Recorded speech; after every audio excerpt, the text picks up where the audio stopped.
दोस्तों the Lincoln lawyer नाम की एक बेहतरीन हमें एक टेलीविज़न सीरीज़ देखने को मिली है, जिसका तीसरा सेक्शन हमें नेटफ्लिक्स के प्लेटफॉर्म पर देखने को मिलने वाला है।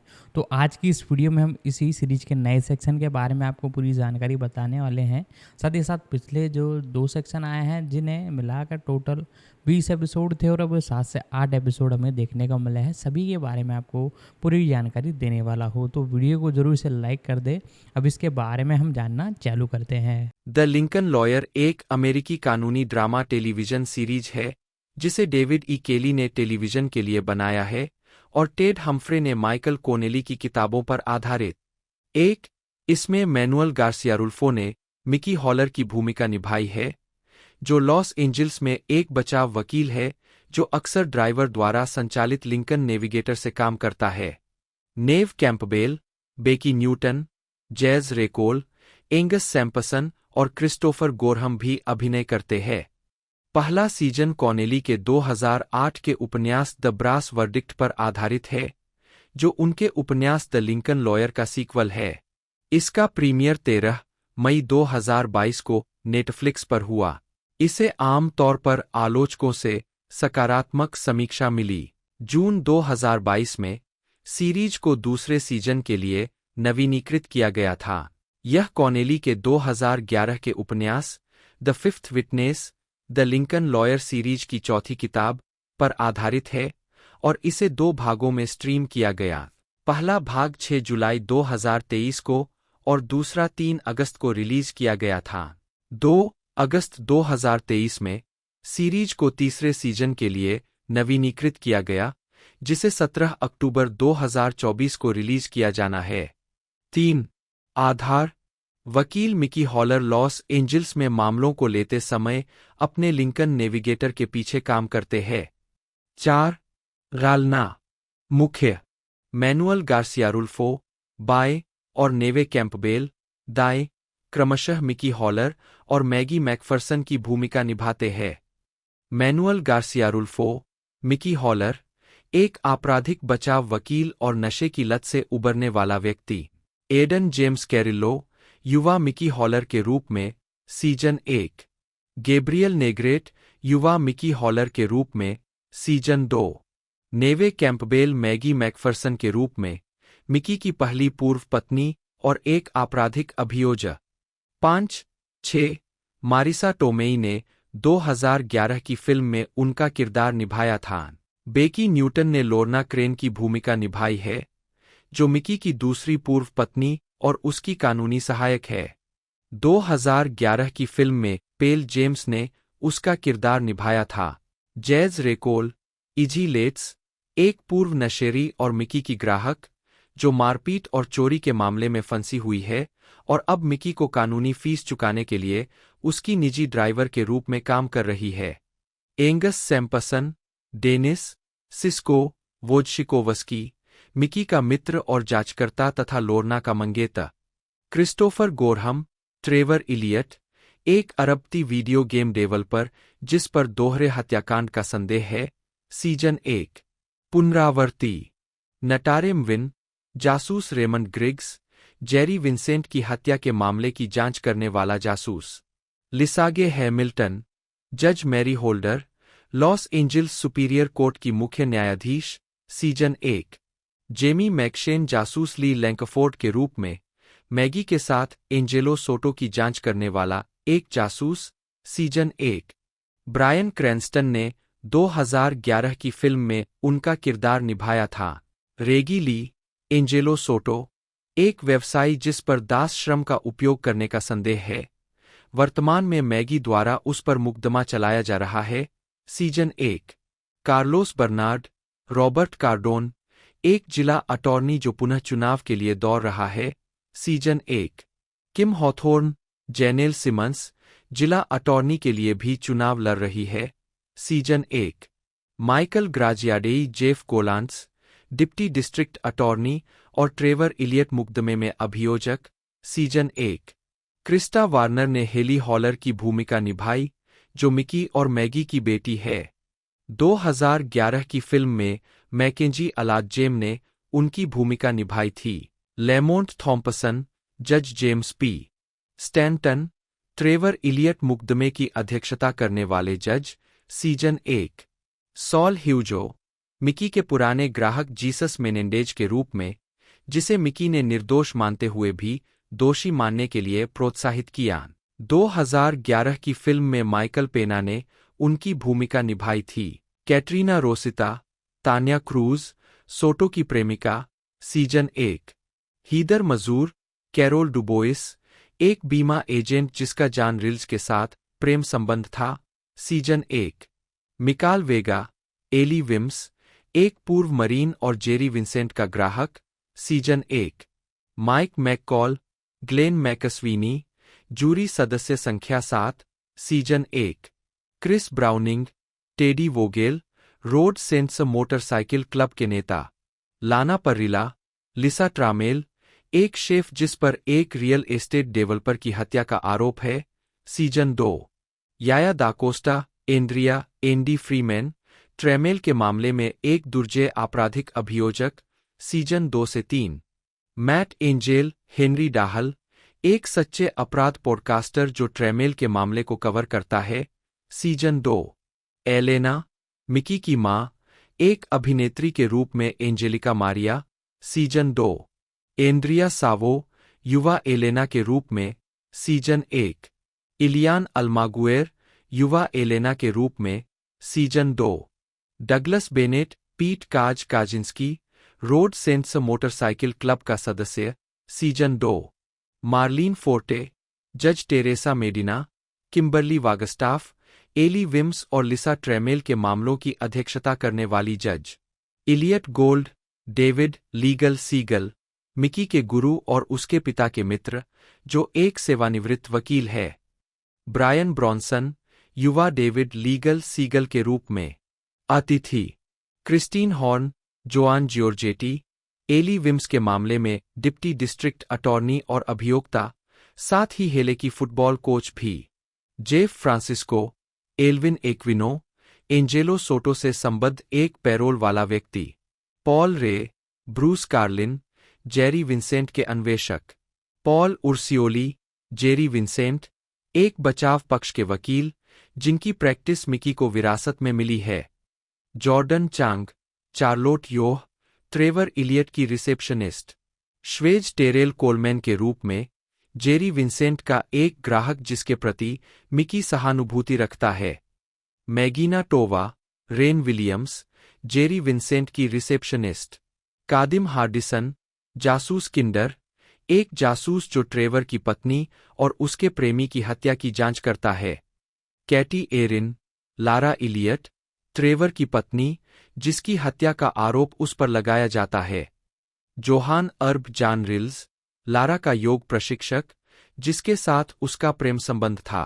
पूजा मोहिंद्रा, सोनिया पटेल, लारा की दोस्त और पूर्व सहकर्मी।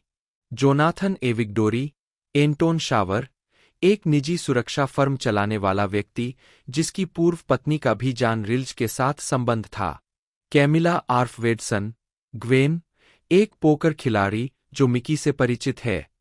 डेरेल डेनिस, जासूस काइल विंटर्स, जीसस मेनेंडेज के मामले में जासूस ली लैंकफोर्ड का पूर्व आश्रित। रमोना डुबेरी, जासूस लिंडा पेरेज के रूप में, लैंकफोर्ड और विंटर्स की सहयोगी जो पहले वाइस के रूप में काम करती थी। अमेलिया ब्रेंटली चेरी, एक वेश्या और ग्लोरिया डेटन की सहयोगी, जो मिकी के लिए मुखबिर के रूप में भी काम करती है। एंथनी एकुंग, डेविड लोरेस्का, सोटो के खिलाफ मैगी के मामले में मुखबिर। क्रिस गेहर्ट, माइकल कोनेली के रूप में, एक रिपोर्टर जिसने मिकी के पिता की कहानियां लिखी। कोनेली उन किताबों के लेखक है जिन पर यह श्रृंखला आधारित है और पूर्णकालिक लेखक बनने से पहले लॉस एंजल्स टाइम्स के लिए एक अपराध रिपोर्टर के रूप में काम किया। जॉन टेनी, मिकी हॉलर सीनियर, मिकी के पिता। लॉस एंजल्स के वकील जेरी विंसेंट को पार्किंग गैराज में गोली मार दी जाती है और हत्यारा उसका ब्रीफकेस चुरा लेता है। उनकी कानूनी प्रैक्टिस को जज मैरी होल्डर की देखरेख में वकील मिकी हॉलर को सौंप दिया जाता है, जिसमें ट्रेवर इलियट का मामला भी शामिल है, जो एक वीडियो गेम डिजाइनर है, जिस पर अपनी पत्नी लारा और उसके प्रेमी की हत्या का आरोप है। जेरी के दफ्तर पर कब्जा करते हुए मिकी और उसकी पैरालीगल दूसरी पूर्व पत्नी लोर्ना क्रेन पुलिस जासूस रेमंड ग्रिग्स को जेरी की फाइलों की तलाशी लेने से मना कर देते हैं। मिकी ट्रेवर से मिलता है, जो एक हफ्ते में मुकदमा चलाने के लिए दृढ़ संकल्पित है, और इजी लेट्स का मामला लेता है, जो एक पूर्व ड्रग एडिक्ट है जिस पर हार चुराने का आरोप है। खुद एक ठीक हो रहे नशेड़ी, मिकी इजी के आरोपों को हटा देता है और उसे अपना ड्राइवर रख लेता है।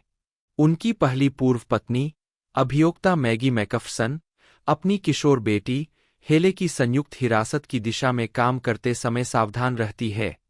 मिकी लोर्ना के बॉयफ्रेंड सिस्को को अपने जांचकर्ता के रूप में नियुक्त करता है और वे ट्रेवर के घर जाते हैं। हत्याओं का दृश्य, जहां सिस्को बताता है कि वह और लोर्ना सगाई कर चुके हैं। मिकी ट्रेवर को उसे अपना वकील नियुक्त करने के लिए मना लेता है, और उसे और इजी को पता चलता है कि उनका पीछा किया जा रहा है।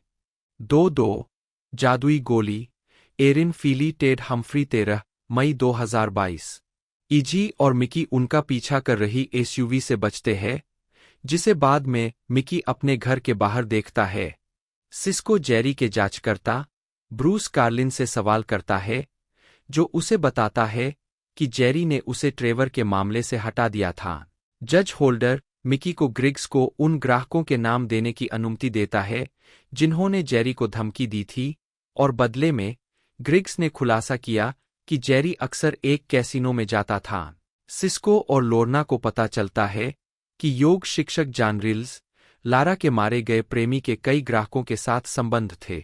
मिकी टेरेल कोलमैन के मामले को संभालता है, जो एक ईर्ष्यालु पुलिस अधिकारी द्वारा लक्षित एक एकल पिता है, और हेले को उसके साथ काम करने के लिए लाता है। धीरे धीरे मैगी के साथ अपने रिश्ते को सुधारता है। लोर्ना को पता चलता है कि जेरी ने निरंतरता के लिए एक प्रस्ताव तैयार किया था, लेकिन इसे दायर करने से पहले ही उसे मार दिया गया था। ट्रेवर अपनी कंपनी के लंबित अधिग्रहण को खतरे में डालने के लिए तैयार नहीं है, जिससे मिकी को जज स्टैंटन से निरंतरता से इनकार करने के लिए मजबूर होना पड़ता है। जेरी की रिसेप्शनिस्ट, जिसके साथ उसका अफेयर चल रहा था, बताती है कि उसके पास ट्रेवर का केस जीतने के लिए एक जादुई गोली है। मिकी को पता नहीं है कि रहस्यमयी एसयूवी के ड्राइवर ने उसकी कार पर जासूसी की है। 3-3 गति, एरिन फीली टेड हम्फ्री 13 मई 2022। मिकी को पता चलता है कि उसे एली विम्स का प्रतिनिधित्व करना है, जो जेरी की फाइलों में नहीं है। अवैध रूप से काम करने वाले लोगों की तस्करी के लिए व्यवसायी एंजेलो सोटो पर अभियोग लगाने की तैयारी करते हुए मैगी को ली लैंकफोर्ड द्वारा सहायता प्रदान की जाती है, एक जासूस जिस पर मिकी को भरोसा नहीं है। ग्रिग्स मिकी को जेरी की हत्या में संभावित संदिग्ध की निगरानी फोटो दिखाता है, और सिस्को को पता चलता है कि कार्लिन छिप गया है, और खुद को बचाने के लिए मिकी को एक बंदूक देता है। मिकी ने पुलिस पर गोली चलाने के लिए गिरफ्तार किए गए अनुभवी स्नाइपर विम्स को हिरासत में दी गई दवा बंद करवा दी है। लोर्ना रिल्स के ग्राहकों में से एक कैरोल डुबोइस से सवाल करती है, जिसने उसे एक बड़ा निवेश दिया था, और वह एक अन्य ग्राहक नीमा शावर का उल्लेख करती है। जेरी के स्मारक पर लैंकफोर्ड अपने ग्राहक जीसस मेनेंडेज को विफल करने के लिए मिकी को ताना मारता है। शराब पीने के लिए ललचाए मिकी को इजी द्वारा बचाया जाता है। सोटो को गिरफ्तार कर लिया जाता है, जबकि ट्रेवर मिकी को बताता है कि उसे अपनी पत्नी के प्रेम संबंध के बारे में पता था, लेकिन वह अपनी बेगुनाही को बरकरार रखता है। मिकी को एहसास होता है कि विम्स को ट्रेवर से कुछ घंटे पहले गिरफ्तार किया गया था, और वह किसी तरह जेरी की जादुई गोली है। पार्किंग गैराज में उसे ग्रिग्स की तस्वीर वाले आदमी का सामना करना पड़ता है, जो उसका पीछा करते हुए ऑफिस तक जाता है। सिस्को की बंदूक से उसे डराते हुए मिकी ग्रिग्स को बुलाता है। 4-4 अराजकता सिद्धांत, बिल डिएलिया, क्रिस डाउनी 13 मई 2022। मिकी का अनुमान है कि ग्रिग्स ने निगरानी फोटो और संदिग्ध को यह जांचने के लिए फर्जी बनाया कि क्या मिकी जेरी की हत्या में शामिल था, और वे असली हत्यारे को बाहर निकालने की योजना बनाते हैं, जिसमें मिकी घोषणा करता है कि उसके पास जेरी की चोरी की गई फाइलों का बैकअप है। सोटो जमानत देता है और मैगी का मुख्य गवाह सहयोग करने के लिए तैयार नहीं होता है। मिकी अब विम से मिलता है, जो अब सुसंगत है, जो तब तक अपनी कहानी बताने से इनकार करता है जब तक कि मिकी उसे रिहा नहीं करवा देता। मिकी की घोषणा को देखकर कार्लिन उसे चेतावनी देता है कि जेरी की हत्या ट्रेवर के मामले से जुड़ी हुई है और मिलने के लिए सहमत होता है। मिकी इजी को बताता है कि एक गवाह के गायब होने के बाद जीसस मेनेंडेज को एक वेश्या की हत्या का दोषी ठहराया गया था। भयभीत होकर कार्लिन ने बैठक रद्द कर दी और मिकी और सिस्को को मिकी की कार में बग मिल गया, जिसे वे सुनने वाले को खबर न देने के लिए छोड़ देते हैं। हेले के फुटबॉल खेल में मिकी विम्स के लिए एक सौदे पर बातचीत करता है, लेकिन विम्स को ट्रेवर के मामले के बारे में कुछ भी नहीं पता। सिस्को और लोर्ना कार्लिन का पता लगाते हैं, जिसे पुलिस द्वारा पकड़ लिया जाता है और गलती से एक गुजरती कार से टकराकर उसकी मौत हो जाती है। मिकी मैगी को दिलासा देता है जब उसके गवाह की हत्या कर दी जाती है। वे एक अंतरंग पल साझा करते हैं और मिकी इजी के साथ एने मीटिंग में भाग लेता है। 5-5 एक बॉक्स में 12 लेमिंग्स, बिल डिएलिया, एंडी बुशेल 13 मई 2022। ट्रेवर द्वारा जूरी सलाहकार नियुक्त करने से मना करने के बावजूद मिकी ने ग्वेन को नियुक्त किया, जो एक विशेषज्ञ पोकर खिलाड़ी है। मैगी की वरिष्ठ जेनेल सिमंस जिला अटॉर्नी रॉबर्ट कार्डोन को हटाने के लिए दौड़ रही है और उसे साबित करने के लिए कहती है कि सोटो ने उसके गवाह को मार डाला या आरोपों को वापस ले ले। मिकी अपने क्लाइंट चेरी से साथी वेश्या ग्लोरी डेटन को खोजने में मदद मांगता है, जो मेनेंडेज के लिए गवाही देने का वादा करने के बाद गायब हो गई थी। सिस्को को पता चलता है कि नीमा शावर के पूर्व पति एंटोन एक संदिग्ध सुरक्षा कंपनी के प्रमुख है और रिल्ज ने उनके खिलाफ निरोधक आदेश दायर किया, लेकिन सुनवाई में उपस्थित होने में विफल रहे। कैरोल डुबोइस के बारे में लोर्ना के संदेह के बावजूद सिस्को नीमा से संपर्क करता है और खुद को एंटोन द्वारा धमकी दिए जाने का रिकॉर्ड करता है। वॉयर डियर के दौरान ट्रेवर की हरकतें मिकी को एक अनुकूल जूरी को माफ करने के लिए मजबूर करती है। इजी को पता चलता है कि उसकी पूर्व प्रेमिका फिर से ड्रग्स का उपयोग कर रही है और मिकी को रोड सेंट्स सिस्को के पूर्व बाइकर गिरोह द्वारा परेशान किया जाता है। लोर्ना को लॉ स्कूल की एक पूर्व सहपाठी मिलती है, जिसे वह पीछे छोड़ आई थी। मैगी और लैंकफोर्ड सोटो की गर्भवती गर्लफ्रेंड तान्या क्रूज से संपर्क करते हैं और मैगी उसे मिकी के पास भेजती है। ग्रिग्स मिकी को बताता है कि जेरी ने उसी दिन $1,50,000 निकाले थे, जिस दिन कार्लिन ने डिलीवरी की थी, संभवतः ट्रेवर के केस के लिए रिश्वत। फियोना रेने, ग्लोरिया डेटन, एक वेश्या और जीसस मेनेंडेज के मामले की मुख्य गवाह। क्रिस्टोफर थॉर्नटन, सैम स्केल्स, एक धोखेबाज और जेरी विंसेंट का ग्राहक। अन्ना खाजा, डॉ. मिरियम अरसलानियन, एक फोरेंसिक विशेषज्ञ और ट्रेवर इलियट मुकदमे में गवाह। जॉन कोथरान, जज वालेस कैंटर, इजी लेट्स के मामले की अध्यक्षता करने वाले जज। मीरा रोहित कुंभानी, सारा शेपर्ड, एक डिप्टी डिस्ट्रिक्ट अटॉर्नी जो इजी लेट्स पर मुकदमा चलाती है। Turhan Troy Caylak, Robert Holt, Izzy Letts के खिलाफ गवाह। बर्नी कोपेल, मार्विन बीडलमैन, एक जौहरी जो मिकी का मित्र है। जेन रिल्ज की सहकर्मी क्रिशा गोल्ड के रूप में जस्टिन अल्परट। जूली एरियोला, जज विनीफ्रेड शैम्पेन, टेरेल कोलमैन के मामले की अध्यक्षता करने वाली जज। Eugene Kim, Ernest Choi, Terrell Coleman पर मुकदमा चलाने वाले एक deputy district attorney. Paloma Esparza Rabinov Kimberly Wagstaff के रूप में मिकी की बार बार आने वाली ग्राहक। मेगन मैकनल्टी, जीना रुस्सो, एक डिप्टी डिस्ट्रिक्ट अटॉर्नी जो किम्बरली वागस्टाफ पर मुकदमा चलाती है। Paul McKinney, Tony Walsh, Mickey के मित्रवत बचाव पक्ष के वकील। Christopher Amitrano, Dennis Byrne, Los Angeles sheriff विभाग के मैकेनिक। मेलविन डिग्स, डिप्टी मरे, एक शेरिफ डिप्टी जिसने शुरू में लारा और जान की हत्याओं की जांच की थी।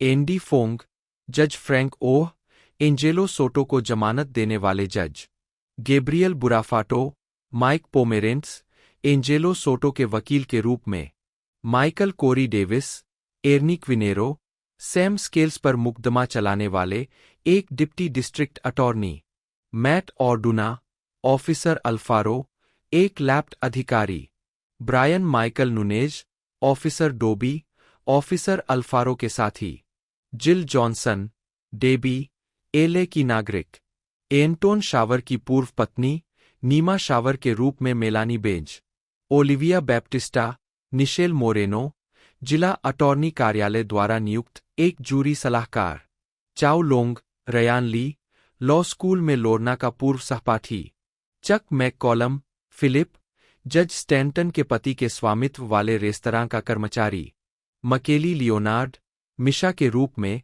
हेले की फुटबॉल टीम की खिलाड़ी Alex Lewis, Eric Loomis, LAPD के लिए एक forensic technician Jeremiah Caleb, Raj Chaudhary, Gloria Dayton का ग्राहक रूडी मार्टिनेज, जूलियो मुनिज, एक वीडियोग्राफर जिसने ट्रेवर इलियट और एली विम्स की गिरफ्तारी को रिकॉर्ड किया, Gregory Guest, David Shapiro, Anton Shaver के वकील ब्रूस डेविडसन, जज वाल्टर अब्राम्स जो जीसस मेनेंडेज के मामले की सुनवाई कर रहे हैं, एमरसन ब्रूक्स बेन मिलर के रूप में एक डिप्टी डिस्ट्रिक्ट अटॉर्नी जो जीसस मेनेंडेज पर मुकदमा चला रहा है, मैट किर्कवुड डैन डेली के रूप में लिंडा पेरेज के वकील डेली असल में एक वास्तविक वकील है जो माइकल कोनेली के साथ कॉलेज गया था, हैरी जिन, न्यायाधीश क्रिस्टोफर ईगन, एंजेलो सोटो के मामले की अध्यक्षता करने वाले न्यायाधीश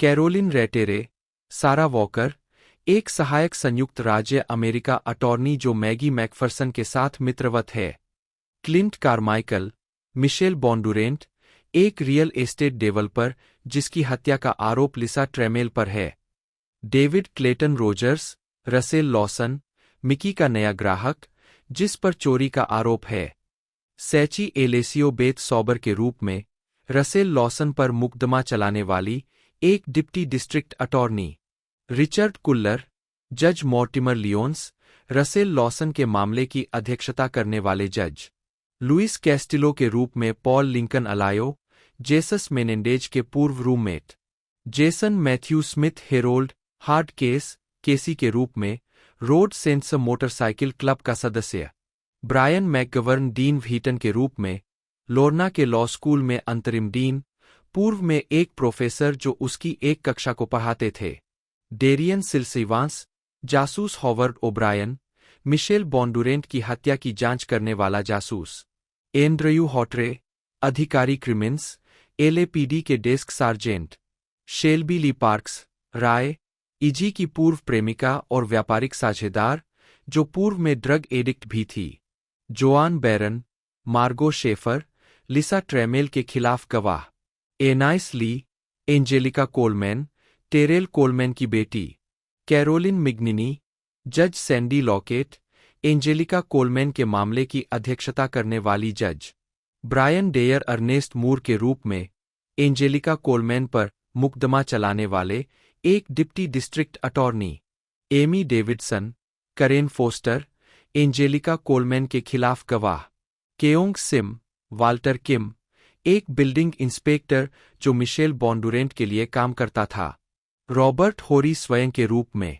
Ian Fisher, Scott Glass, Tiffany C, Adams जासूस गिन्नी लॉन्ग के रूप में जासूस ओब्रायन की साथी मिशेल बॉन्डुरेंट की हत्या की भी जांच कर रही है, एलिजाबेथ एनविस, हन्ना गेट्स के रूप में एलएपीडी के लिए एक फोरेंसिक तकनीशियन, कॉनरो ब्रूक्स, हैंसेन, लैप्ट में एटीएफ स्वॉट नेता, रूडी क्विंटानिला, गुस्तावो, मिकी का मित्रवत दर्जी, एडम जे, हैरिंगटन, जेफ ट्रेमेल, लिसा ट्रेमेल के पूर्व पति, माइकल ए गोर्जियन, एलेक्स ग्रांट, एक ठेकेदार और मिशेल बॉन्डुरेंट का व्यापारिक साझेदार जिसका अर्मेनियाई गिरोह से संबंध है, पैट्रिक फिशलर, जैकब जिमर, एलेक्स ग्रांट के वकील, मिरियम फ्लिन, डोना, एफबीआई के लिए काम करने वाली एक क्लर्क जिसे सिस्को एक स्रोत के रूप में उपयोग करता है।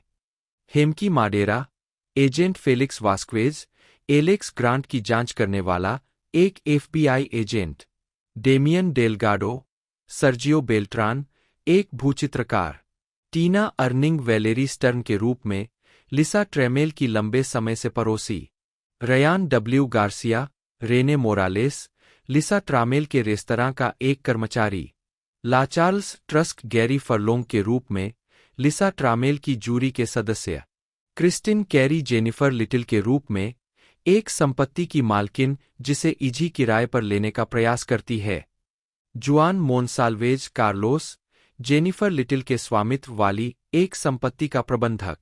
मैथ्यू गारबाज, टेलर के रूप में हेले के घुड़सवारी प्रशिक्षण में अंशकालिक कार्यकर्ता।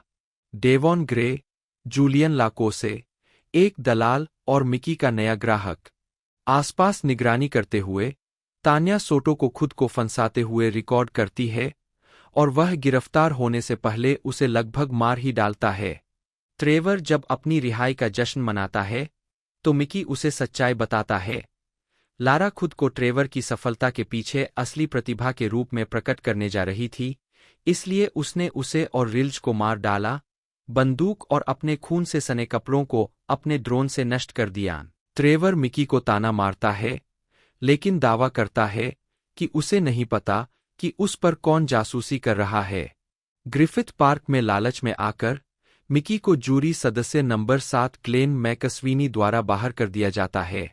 10-10 the Brass Verdict, David Grossman, Ted Humphrey और माइकल कोनेली 13 मई 2022।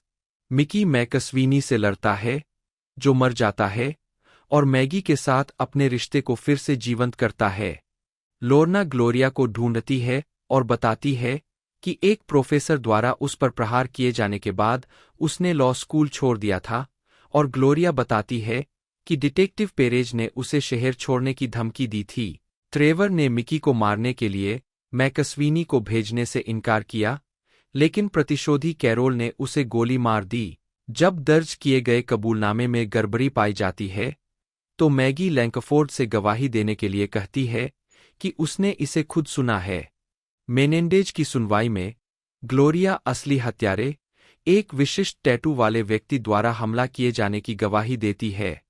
मिकी पेरेज को झूठ बोलते हुए पकड़ लेती है और वह स्वीकार करती है कि लैंकफोर्ड ने उसे मेनेंडेज को दोषी ठहराने के लिए पदोन्नति की पेशकश की थी। मिकी का अनुमान है कि जेरी ने जज होल्डर को रिश्वत देकर ट्रेवर की जूरी में गड़बड़ी की थी। उसने मैकस्वीनी से जेरी की हत्या करवा दी और उसे मिकी को मारने के लिए भेजा। उसने उसकी कार में जासूसी की थी। होल्डर को गिरफ्तार कर लिया जाता है और मिकी जेल से रिहा होने पर मेनेंडेज का स्वागत करता है, जबकि लोर्ना फिर से लॉ स्कूल में आवेदन करती है। दुर्घटना के बाद पहली बार मिकी सर्फिंग करने जाता है, जिसकी वजह से उसे लत लग गई थी। टैटू वाला आदमी उसे दूर से देखता है। मिकी को अपने दिवंगत पिता की याद आती है, जो खुद एक प्रसिद्ध एले वकील थे और अपने दोस्त और सहयोगी डेविड लीगल सीगल से सलाह लेते हैं।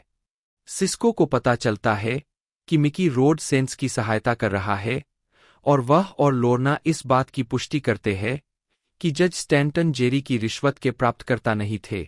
लारा की पूर्व सहकर्मी सोनिया पटेल मिकी को बताती है कि लारा ने कई सालों में पहली बार संपर्क किया, उसकी हत्या से पहले मिलने की योजना बनाई। जेल में एक क्रोधित मेनेंडेज से मिलने के लिए मिकी इजी को स्वीकार करता है कि मेनेंडेज की मदद करने में उसकी विफलता ने उसे नशे की लत में डाल दिया। तान्या सोटो से बचने के लिए मिकी की मदद मांगती है, जबकि कार्डोन मैगी को डीए के लिए उसका समर्थन करने का सुझाव देता है। हेले की एक टिप्पणी से मिकी को एहसास होता है कि जेरी की रिश्वत एक जूरी को खरीदने के लिए थी। वह ट्रेवर का सामना करता है, जो स्वीकार करता है कि जूरी नंबर 7 एक प्लांट है और उसकी कंपनी को रूसी डकैतों द्वारा वित्त पोषित किया जाता है। वह जोर देकर कहता है कि लारा, रिल्स या जेरी की मौत से उसका कोई लेना देना नहीं है, लेकिन लारा उससे तलाक लेने जा रही थी, जिससे रूसियों का पैसा खतरे में पड़ गया। मिकी को अपने पिता के शब्द याद आते हैं, जब आप जानते हैं कि आपका मुवक्किल निर्दोष है, तो केस हारने के बाद जीना मुश्किल हो जाता है। 7-7 लेमिंग नंबर 7 डेविड ग्रॉसमैन जैक केलिग 13 मई 2022 मिकी सिस्को से जूरी सदस्य नंबर 7 और ट्रेवर की कंपनी को फंड देने वाले खतरनाक रूसी अरबती की जांच करने के लिए कहता है। लोर्ना का सामना कैरोल से होता है, जो ट्रेवर के अपराध के बारे में आश्वस्त है। मैगी के साथ सहयोग करते हुए तान्या ने खुलासा किया कि मैगी के गवाह सहित लोगों के गायब होने या मारे जाने से ठीक पहले सोटो एक फूल की दुकान पर जाता है। लोर्ना हेले और एक फुटबॉल टीम के साथी के बीच झगड़े को रोकती है, यह जानकर कि हेले को उसके पिता द्वारा ट्रेवर का बचाव करने के लिए धमकाया जा रहा है। अदालत में मिकी ने सुझाव दिया कि रिल्ज हत्यारे का प्राथमिक लक्ष्य था और एंटोन शावर एक संभावित संदिग्ध है। लोर्ना ने लॉ स्कूल लौटने का फैसला किया और सिस्को ने जूरी सदस्य नंबर 7 की पहचान ग्लेन मैकस्वीनी के रूप में की। मैगी और लैंकफोर्ड ने फूल की दुकान को गिरोह की गतिविधि से जोड़ा। जासूस विंटर्स और पेरेज ने एक संभावित हिटमैन की पहचान की। जज स्टैंटन को जूरी सदस्य नंबर 7 को दोषी ठहराने वाला एक गुमनाम पत्र मिलता है, जो गायब हो गया है। ऐसा लगता है कि उसे मुखबिर बनाया गया था।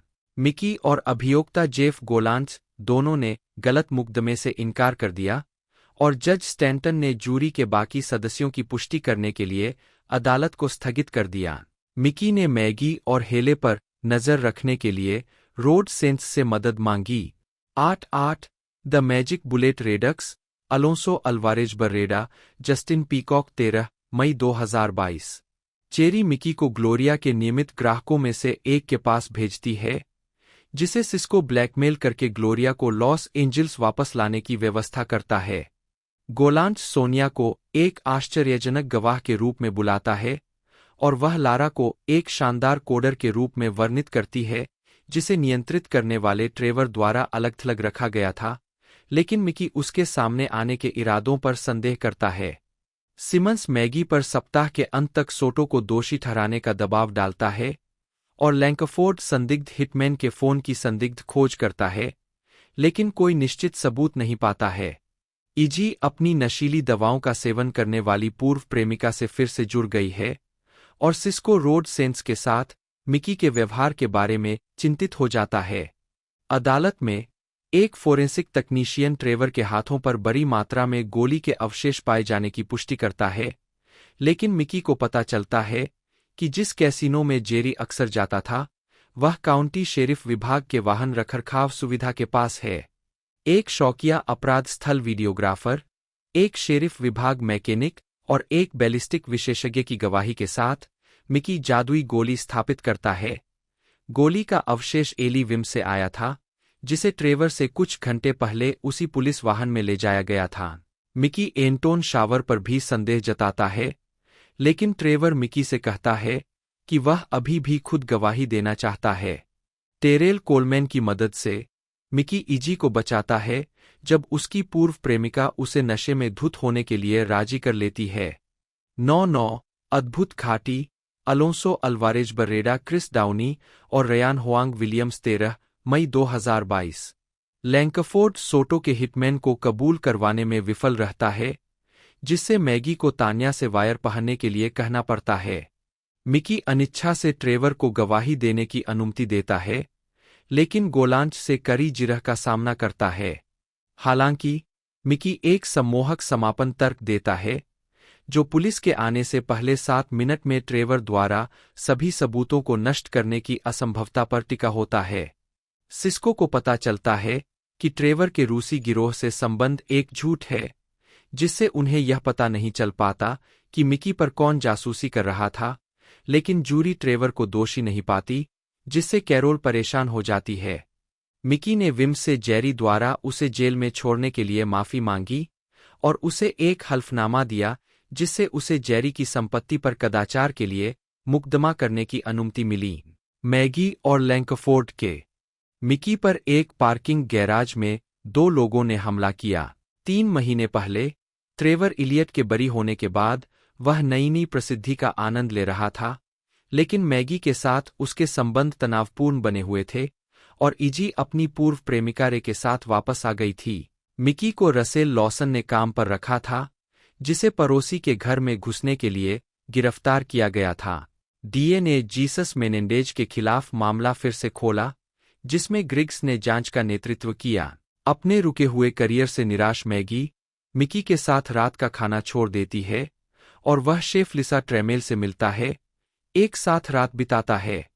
लिसा अपने पड़ोस के उसके जेंट्रिफिकेशन का विरोध करने के लिए रियल एस्टेट डेवलपर मिशेल बॉन्डुरेंट से निरोधक आदेश के लिए उसकी मदद मांगती है। मेनेंडेज मामले में ग्रिग्स ने खुलासा किया कि जीसस लॉ स्कूल और काम के बीच तालमेल बिठाते हुए लोर्ना को पता चलता है कि प्रोफेसर व्हीटन, जिस प्रशिक्षक ने उस पर हमला किया था, वह स्कूल का अंतरिम डीन है और सिस्को रोड सेंस के एक सदस्य काज को जेल से उठाकर गिरोह में वापस भेज देता है। लॉसन घर पर मिकी को आश्चर्यचकित करता है। उसने मिकी को अपना वकील बनाने के लिए अपनी गिरफ्तारी का नाटक किया और खुद को मेनेंडेज मामले में असली हत्यारा बताया। 12-2 दायित्व रॉब सेडेनग्लांस, ग्लेडिस रोड्रिगेज 6 जुलाई 2023। लॉसन के वकील ग्राहक विशेषाधिकार के जाल में फंसे मिकी को लीगल सीगल द्वारा मेनेंडेज का प्रतिनिधित्व करना बंद करने की सलाह दी जाती है। लॉसन मिकी को ताना मारना जारी रखता है, जो ग्लोरिया को कोकीन रखने के आरोपों से बचने में मदद करने की कोशिश करता है। इजीरे के साथ अपना खुद का डांस स्टूडियो खोलना चाहती है और सिस्को को पता चलता है कि ग्लोरिया का cocaine dealing client Tijuana cartel का एक उच्च रैंकिंग सदस्य है। मिकी ग्लोरिया के खिलाफ आरोपों को छोड़ने के बदले में अपने करियर को आगे बढ़ाने के लिए मैगी को क्लाइंट प्रदान करता है। लिसा को बॉन्डुरेंट से बढ़ते दबाव का सामना करना पड़ता है और लोर्ना व्हीटन का सामना करती है। रोड सेंस के नेता टेडी वोगेल काज के जल्दी पैरोल पर संदेह करते हैं, जिससे सिस्को को यह जांच करने के लिए मजबूर होना पड़ता है कि काज एक मुखबिर है या नहीं। मिकी ग्रिग्स को बताता है कि वह अब मेनेंडेज का प्रतिनिधित्व नहीं कर रहा है, लेकिन ग्लोरिया ने ग्रिग्स को उसके हमलावर लॉसन का विवरण देने के लिए कहा। वह रिहा हो जाती है और घर लौटती है, जहां लॉसन उस पर हमला करता है, लेकिन ग्रिग्स उसे बचा लेता है, जिसे पता चलता है कि मिकी ने गोपनीयता बनाए रखने के लिए ग्लोरिया का इस्तेमाल किया था। ग्लोरिया मिकी को बताती है कि वह हवाई जा रही है और वह मेनेंडेज को सूचित करने से पहले जेल में गुस्से में लॉसन से मिलने जाता है कि उसका मामला आखिरकार खारिज कर दिया गया है। उसे लिसा का फोन आता है, जिसे बॉन्डुरेंट की हत्या के लिए गिरफ्तार किया गया है। 13-3 संघर्ष केट वुड्स डेलीन रोड्रिगेज 6 जुलाई 2023। लिसा जेल से अपनी बेगुनाही का दावा करती है, लेकिन उससे पूछताछ का वीडियो मिकी को चिंतित कर देता है। लिसा के अभियोग में मिकी को मैगी की दोस्त अभियोजक एंड्रिया फ्रीमैन द्वारा ताना मारा जाता है और वह लिसा को उसकी $2 मिलियन की जमानत को कवर करने के लिए उसके जीवन अधिकारों के लिए एक अनुबंध प्रदान करता है। लोर्ना सिस्को के बारे में अपनी चिंताओं को इजी को बताती है और लिसा को हेनरी डाहल द्वारा जमानत दी जाती है, जो एक सच्चा अपराध पॉडकास्टर है, लेकिन मिकी उसे लिसा के बारे में एक श्रृंखला बनाने की अनुमति देने से इनकार कर देता है। लोर्ना सिस्को का सामना करती है, जो स्वीकार करता है कि काज ने उसे ड्रग रन के लिए गिरफ्तार होने से बचाया और इसके बजाय जेल चला गया। लोर्ना बताती है कि उसने शुरू में लॉ स्कूल क्यों छोड़ा, जिससे सिस्को ने व्हीटन को धमकी दी। जब हेली मैगी और फ्रीमैन को लिसा के मुकदमे पर चर्चा करते हुए सुनती है, तो मिकी फ्रीमैन को मामले से हटाने की धमकी देता है, जिससे उसे तुरंत जांच सौंपने के लिए मजबूर होना पड़ता है। हेली का इस्तेमाल करने के लिए मैगी द्वारा उस पर आरोप लगाया जाता है और उसे पता चलता है कि उसने लिसा के साथ सोया था। मिकी लिसा को चेतावनी देता है कि उनका रिश्ता पेशेवर ही रहना चाहिए, हालांकि वह उस पर यह स्वीकार करने के लिए दबाव डालती है कि उसे लगता है कि वह निर्दोष है। जब लिसा चली जाती है, हेनरी दूर से देखता है। फ्रीमैन मिकी के कार्यालय को फाइलों में दफना देता है और लोर्ना को लगता है कि लिसा दोषी हो सकती है, यह सुझाव देते हुए कि हत्या का हथियार लिसा के टूल किट से गायब एक हथौड़ा था। लिसा मिकी के सामने अपने पूर्व पति जेफ के बारे में खुलती है और मिकी के पूर्व ग्राहक टेरेल कोलमैन उसे अपनी किशोर बेटी एंजेलिका की मदद करने के लिए कहते हैं, जिस पर बर्बरता का आरोप है। फ्रीमैन एक दलील पेश करता है, जिसे मिकी का मानना है कि यह साबित करता है कि उसके मामले में एक दोष है, जबकि सिस्को वाल्टर किम से पूछताछ करता है, जो एक इमारत निरीक्षक है, जिसके पास लिसा द्वारा विरोध प्रदर्शन में बॉन्डुरेन पर हमला करने की एक तस्वीर है, जिसके कारण निरोधक आदेश जारी किया गया था। मिकी को पता चलता है कि हेनरी ने वैसे भी पॉडकास्ट शुरू कर दिया है और लिसा फ्रीमैन के सौदे को अस्वीकार कर देती है, जबकि मिकी की टीम को पता चलता है कि बॉन्डुरेंट ने एक निर्माण परियोजना पर $200 मिलियन खो दिए हैं। सिस्को काज का सामना करता है, जो स्वीकार करता है कि जेल में एक व्यक्ति की हत्या करने के बाद उसे मुखबिर बनने के लिए मजबूर किया गया था। काज ने रोड सेंस को गिरफ्तार करने के लिए तैयार किया है, लेकिन सिस्को गवाह संरक्षण में उसके साथ शामिल होने से इनकार करता है। मिकी एंजेलिका के मामले को कॉपीराइट के मुद्दे में बदल देता है, वादी से उसकी रॉयल्टी जीत लेता है और पता चलता है कि बॉन्डुरेंट ने अर्मेनियाई गिरोह से जुड़े एक ठेकेदार एलेक्स ग्रांट को धमकी दी थी। फ्रीमैन मिकी को बताता है कि उसका प्रस्ताव पहले ही वापस ले लिया गया है। यह दर्शाता है कि उसके पास जीतने की रणनीति है। 15-5 संदिग्ध दिमाग एंटोनियो नेग्रेट जैक कैलिग 6 जुलाई 2023। मिकी के मन में लिसा के लिए भावनाएं बनी रहती है, जो अनिच्छा से उनके मामले में मदद के लिए जेफ से संपर्क करने के लिए सहमत होती है। बॉन्डुरेंट की हत्या के बारे में हेनरी का पॉडकास्ट शुरू हो गया है, जिसके कारण मिकी ने निषेधाज्ञा दायर की है और इजी ने खुलासा किया है कि राय के पास पैसे कम है। मिकी को जेफ का फोन आता है, जो किसी भी पक्ष की गवाही देने से इनकार कर देता है। सिस्को रोड सेंस को एटीएफ छापे से बचाता है, यह घोषणा करते हुए कि वह और काज गिरोह से अलग हो चुके हैं। बॉन्डुरेंट की रिसेप्शनिस्ट गवाही देती है कि उसने हत्या के दिन लिसा को बॉन्डुरेंट की इमारत के पास आते देखा था। मिकी ने सफलतापूर्वक उसकी गवाही को खारिज कर दिया, लेकिन लिसा ने निजी तौर पर स्वीकार किया कि वह वहां थी। फ्रीमैन लिसा के बागवानी के दस्तानों पर पाए गए बॉन्डुरेंट के खून के निंदनीय फोरेंसिक सबूत पेश करता है, लेकिन लिसा का दावा है कि उसे फंसाया गया है। लोर्ना और सिस्को काज को कहीं और नया जीवन शुरू करने के लिए एक नकली पहचान देते हैं, जबकि मिकी को पता चलता है कि हेनरी ने लिसा की कहानी को टीवी सीरीज में बदलने का सौदा किया है। लिसा के जीवन अधिकारों के लिए अनुबंध खोजने में असमर्थ, मिकी लोर्ना को फोन करके अपनी हताशा निकालता है। अपनी कार में फाइलों से अनुबंध गायब होने का पता चलने पर मिकी को पार्किंग गैरेज में 2 लोगों द्वारा बेहोश करके पीटा जाता है। भाग 2 16/6 निकासी एंटोनियो नेग्रेट मैथ्यू जे लिबरमैन 3 अगस्त 2023। इजी को मिकी मिल जाता है और वह अपनी मां की बचपन की यादों को ताज़ा करने के बाद अस्पताल में जागता है।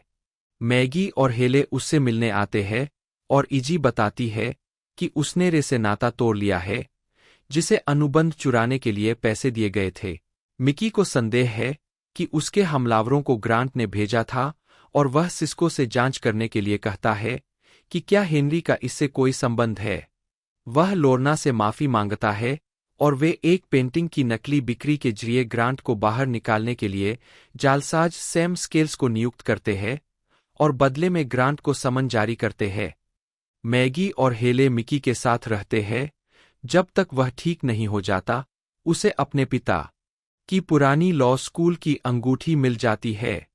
जब ग्रांट समन को दबाने का प्रयास करता है, तो मिकी मीडिया के दबाव और बॉन्डुरेंट के धमकी भरे ईमेल का उपयोग करके उसे मुकदमे में गवाही देने के लिए सहमत होने के लिए उकसाता है, लेकिन जज मेडिना मिकी से कहती है कि उसे ग्रांट की संलिप्तता के और सबूतों की आवश्यकता होगी। सिस्को को पता चलता है कि हेनरी का कार्यकारी निर्माता ग्रांट के लिए काम करता है और मिकी हेनरी से भिड़ जाता है, जो स्वीकार करता है कि उसने अनुबंध चुराया था, लेकिन मिकी पर हमले की योजना बनाने से इनकार करता है।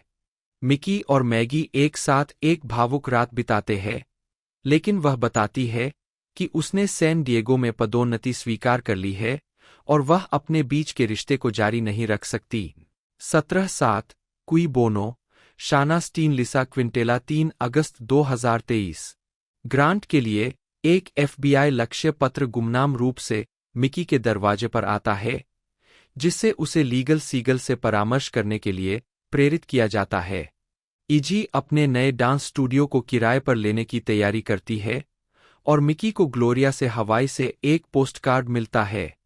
लिसा का मुकदमा शुरू होता है और डिटेक्टिव ओब्रायन अभियोजन पक्ष के लिए लिसा के खून से सने दस्ताने और गायब हथौड़े सहित पुख्ता गवाही देता है, लेकिन अपराध स्थल पर मिले कांच के टुकड़े का उल्लेख करता है।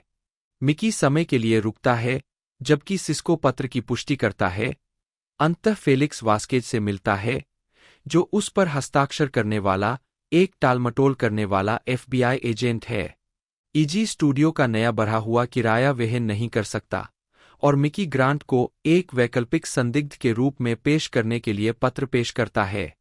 मिकी हेनरी से ग्रांट को आश्वस्त करने के लिए कहता है कि उसके खिलाफ कोई ठोस सबूत नहीं है, जबकि फ्रीमैन वास्केज को गवाही देने के लिए बुलाता है, लेकिन उसके जवाबों से पता चलता है कि FBI का मानना है कि ग्रांट दोषी है और वास्केज मिकी को निजी तौर पर बताता है कि उसने खुद पत्र भेजा था।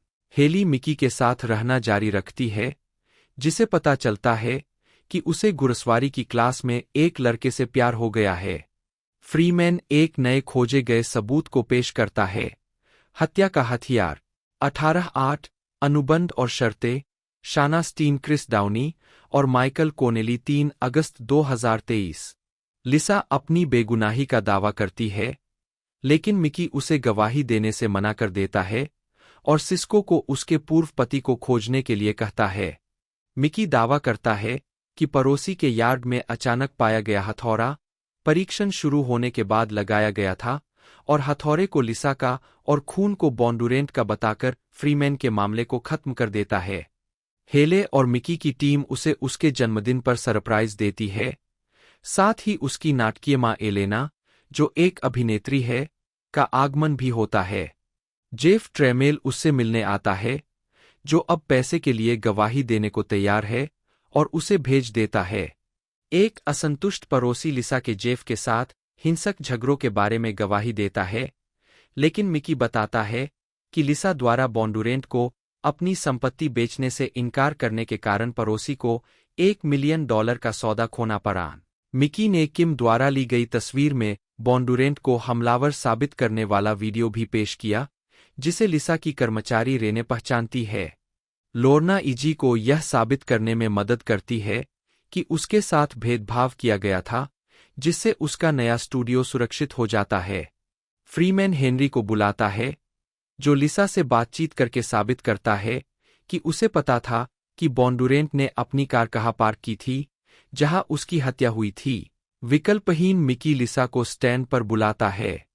मिकी की पूछताछ में लिसा अच्छा प्रदर्शन करती है, लेकिन फ्रीमैन उसे जेफ के बारे में भद्दी भद्दी बातें कहने के लिए उकसाता है। रेने को एक चरित्र गवाह के रूप में बुलाया जाता है, लेकिन फ्रीमैन उसे लिसा के बारे में अपने पिछले गुस्से भरे सोशल मीडिया पोस्ट के बारे में बताता है। फ्रीमैन तब भी संदेह जताता है जब मिकी के फोरेंसिक विशेषज्ञ डॉ. अर्सलानियन लिसा द्वारा बहुत लंबे बॉन्डुरेंट को मारने की असंभवता को प्रदर्शित करने के लिए एक पुतले का उपयोग करते हैं। मिकी अपनी मां को दिलासा देता है जब उसे उसके एजेंट द्वारा छोड़ दिया जाता है। अंत में उसे अदालत में उसे देखने के लिए आमंत्रित करता है। लॉर्ना एक लॉ स्कूल असाइनमेंट के लिए लीगल सीगल के सामने मिकी की गुप्त रणनीति प्रस्तुत करती है। मिकी ग्रांट को एक विश्वसनीय संदिग्ध के रूप में चित्रित करते हुए उसे अपने 5वें संशोधन अधिकारों का आह्वान करने के लिए उकसाता है, जिससे फ्रीमैन को उससे जिरह करने से रोका जा सके। फिर वह सिस्को को गवाह के रूप में बुलाता है, यह खुलासा करते हुए कि ग्रांट के व्यवसाय के स्वामित्व वाली एक वैन हत्या के समय बॉन्डुरेंट की इमारत के बाहर थी।